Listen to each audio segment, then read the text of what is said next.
The day we moved into our new home in Pinewood Meadows was supposed to be a fresh start. My wife, Sarah, and I had spent a decade saving for this place. A sprawling 5-acre lot on the edge of a small town in Northern California, surrounded by rolling hills and dotted with oak trees. It was our sanctuary, a place where our teenage daughter, Lily, could ride her bike down dirt paths, and our son, Ethan, could tinker with his model rockets in the open field. The property came with a clear deed, outlining our ownership of the land, including a wide swath that bordered a planned development nearby. We'd been warned about the Pinewood Meadows HOA, notorious for its strict rules, but our land was outside their jurisdiction, or so we thought. The realtor had been adamant. Your property is private, untouched by the HOA's reach. We believed her, envisioning a life free from petty neighborhood politics, but that dream shattered the moment bulldozers rolled onto our land.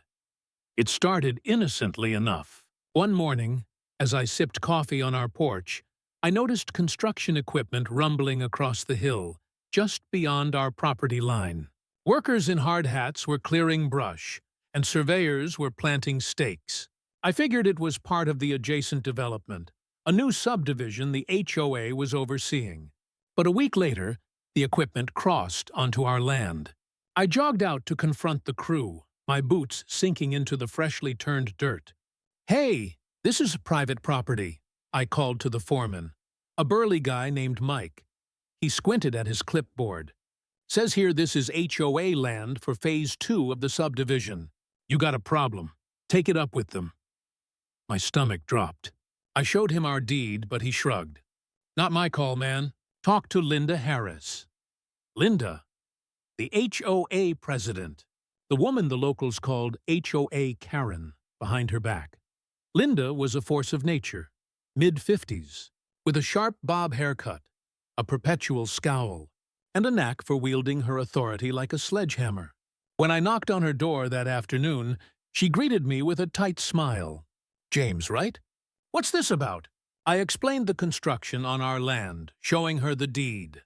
Her eyes flicked over it, then back to me. "There must be a misunderstanding," she said, her tone dripping with condescension. "The HOA acquired that parcel for development years ago. Your deed is outdated." I pushed back, citing the county records, but she waved me off. "We'll sort it out. Don't worry." But I was worried. That night, Sarah and I pored over our documents. The deed was crystal clear. 5 acres, including the contested strip, registered in our name. The county confirmed it. So why was Linda so confident? Over the next month, the construction didn't stop. It accelerated.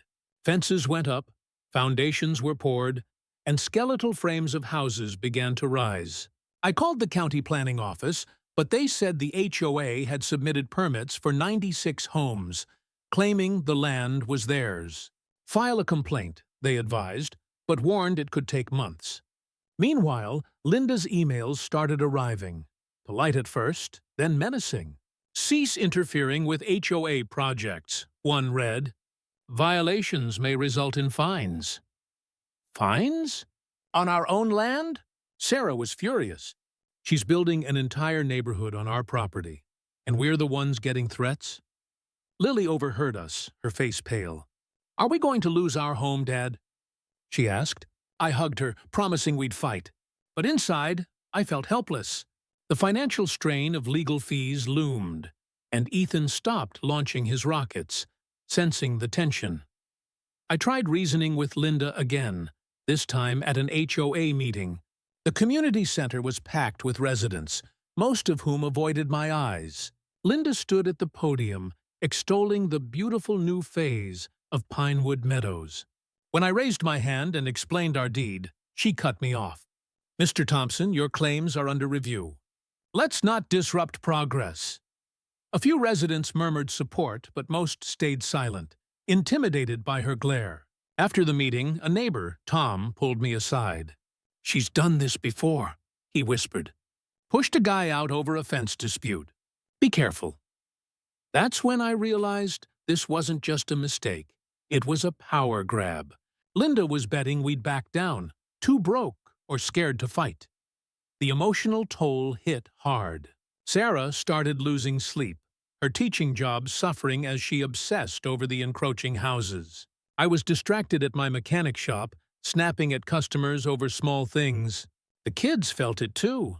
Lily withdrew, spending hours in her room, while Ethan's grades slipped. Our land, our dream, was being stolen, and Linda's smugness made it personal. She'd drive by our house, clipboard in hand, inspecting our property line like a general claiming territory. Once, I caught her on our driveway, taking photos of our shed. "Just ensuring compliance," she said with a smirk. Compliance? She was the one trespassing. That night, I told Sarah, "We're not fighting fair anymore. We're going to win this." I started digging. I hired a lawyer, Rachel, who specialized in property law. She reviewed our deed and the HOA's permits, her eyes lighting up. "They're building without a valid claim," she said. "This is a gold mine." Rachel suggested a bold strategy. "Let the construction continue while we built our case." "If you stop them now, they'll drag this out in court forever," she explained. "Let them invest millions, then pull the deed in court. It's leverage." It was risky, but the thought of Linda's face when we proved her wrong fueled me. We began gathering evidence, photos of the construction, Linda's emails, and statements from workers who admitted they'd been told the land was HOA property. Tom and a few other neighbors quietly shared their own stories of Linda's bullying, fines for unapproved mailboxes, threats over lawn ornaments. A pattern emerged. Linda ruled through fear. By spring, the subdivision was nearly complete. Rows of cookie-cutter houses stood on our land, their lawns manicured, driveways paved. It was surreal, watching our property transform into someone else's neighborhood. But Rachel was ready. She filed a lawsuit against the HOA for trespass and fraudulent permitting, requesting an emergency injunction to halt sales of the homes. We also sent a cease and desist letter to Linda, citing our deed. Her response was a curt email. "Your claims are baseless. The HOA will defend its rights." Sarah clutched my hand, her voice shaking. "What if we lose everything?" I didn't have an answer, but I knew we couldn't stop. The kids deserved their home, their fields, their dreams, and I'd be damned if Linda took that from us. The sight of those 96 houses on our land was a daily gut punch, their rooftops gleaming under the California sun like a taunt. Every morning, I'd step onto our porch and see the construction crews putting finishing touches on what was supposed to be our field, our kids' playground, our quiet retreat. Sarah and I were stretched thin, emotionally and financially. The legal fees were piling up, and though Rachel, our lawyer, was confident, the uncertainty gnawed at us. Lily stopped inviting friends over, embarrassed by the half-built neighborhood creeping closer to our house. Ethan, usually so curious, grew quiet, his rocket kits gathering dust in the garage. But the spark of defiance in us grew stronger with every smug email from Linda. She thought she'd won, that her HOA clout and fast talking would bury us. She didn't know we were playing the long game. Rachel's strategy was ruthless in its simplicity. Let the HOA sink millions into the subdivision, then hit them with the deed in court. "They're overconfident," she said, poring over documents in our dining room. "Linda's banking on you folding under pressure. But every nail they hammer into those houses strengthens our case." It was a gamble, watching our land disappear under asphalt and siding, but the thought of Linda's downfall kept us going. We started building our arsenal. I spent evenings scouring county records online, confirming our property boundaries back to the 1970s when the land was first parceled. The deeds were airtight. Our 5 acres, including the disputed strip, were ours, free and clear. Rachel cross-referenced the HOA's permits, uncovering discrepancies. Their application claimed ownership based on a vague easement agreement that didn't exist in any public record. Meanwhile, Linda escalated her campaign. She sent certified letters demanding we cease interference with the subdivision, threatening $1,000 daily fines for obstructing community progress. She even had the gall to send a landscaper to our front yard, claiming our wildflowers violated HOA aesthetic standards. Never mind that our property wasn't under their jurisdiction. I caught the guy mid-mow and sent him packing, but not before snapping photos of his truck with the HOA logo. Sarah was livid. "She's trying to wear us down," she said, her voice cracking. "This is our home, James. Our kids' home." I pulled her close, promising we'd fight until the end. But the stress was real. Our savings were dwindling, and I'd taken extra shifts at the shop to cover Rachel's retainer. The kids felt it too. Ethan asked if we'd have to move, his eyes wide with fear. I lied and said no, but doubt crept in. We needed allies. I started talking to neighbors, cautiously at first. Tom, the guy who'd warned me about Linda, was our first recruit. He'd been fined $300 for a non-compliant shed and was itching for payback. Over beers in his garage, he spilled more dirt. Linda had a history of strong-arming residents, from forcing a widow to repaint her house to threatening a young couple over their dog's barking.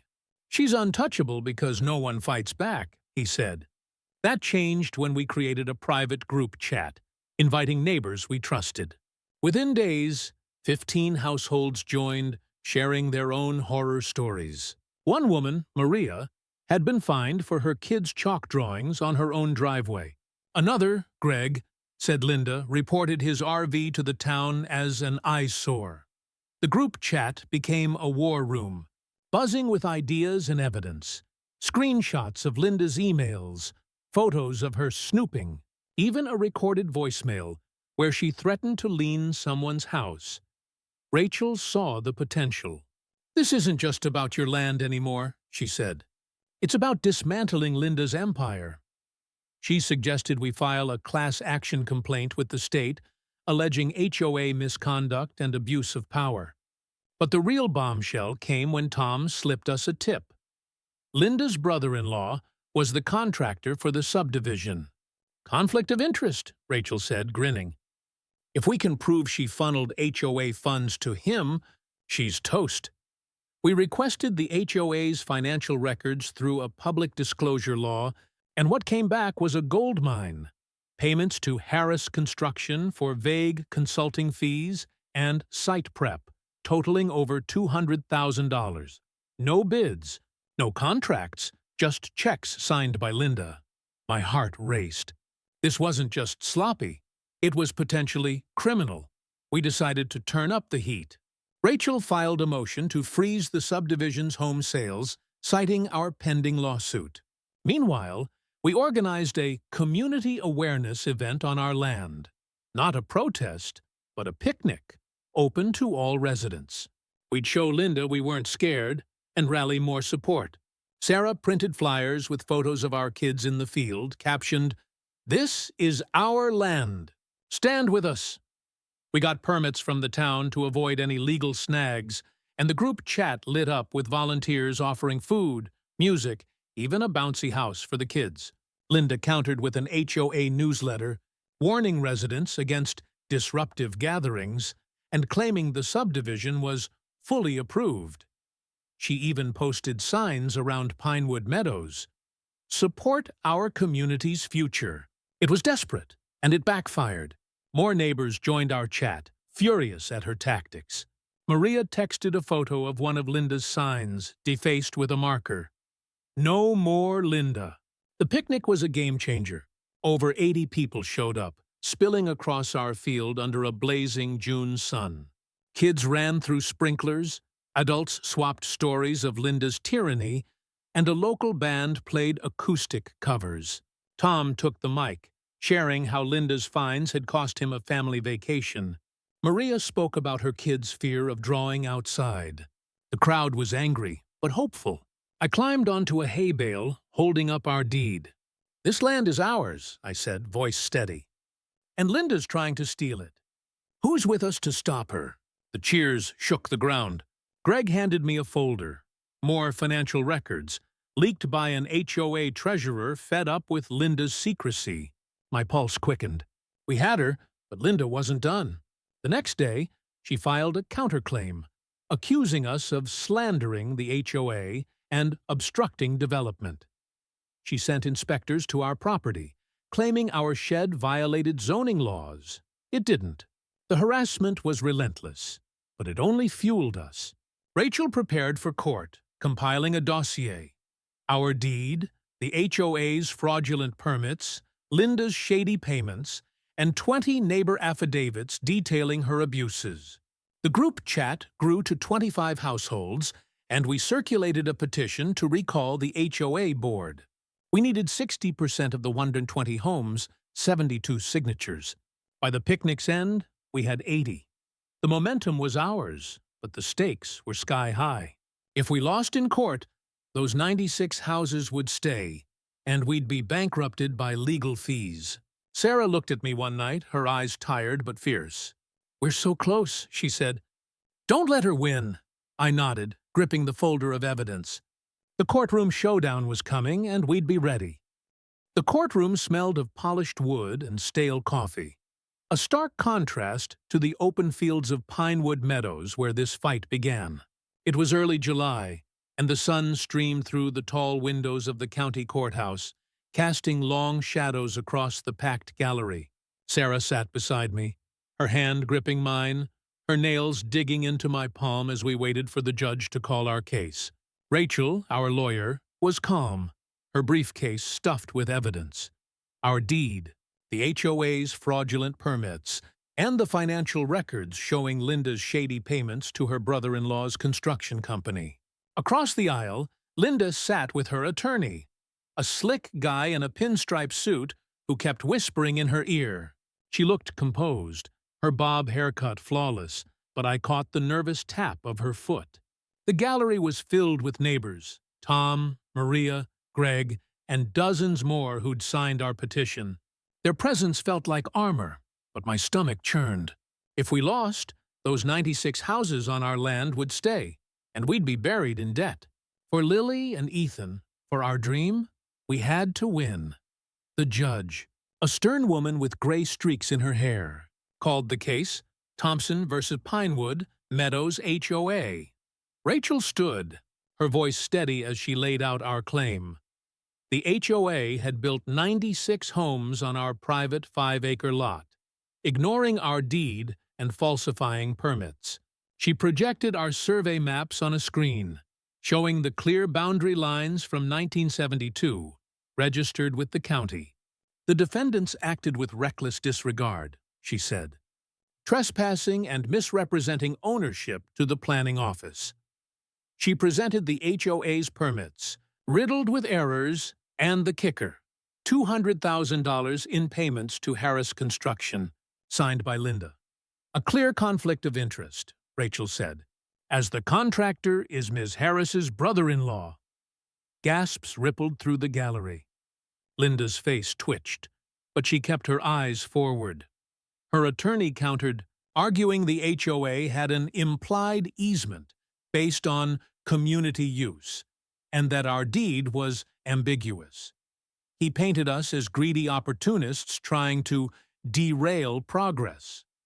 I clenched my jaw, thinking of Lily's tearful question about losing our home, Ethan's untouched rocket kits, but Rachel was ready. She called witnesses, a county surveyor who confirmed our boundaries, a planning official who admitted the HOA's permits were rushed through without verification, and Tom, who testified about Linda's bullying. Maria took the stand, her voice shaking as she described the $500 fine for her kids' chalk drawings. "She made us feel like prisoners in our own home," she said. The judge's pen scratched furiously. Then came the financial evidence. Rachel displayed checks, $50,000 here, $30,000 there, signed by Linda for consulting with no invoices. The HOA treasurer, a nervous woman named Ellen, testified under oath that Linda had pressured her to approve the payments without board oversight. "I felt trapped," Ellen said, glancing at Linda, who stared at the table. The gallery buzzed, neighbors whispering angrily. Linda's attorney objected, claiming the payments were irrelevant, but the judge overruled. "This speaks to credibility," she said sharply.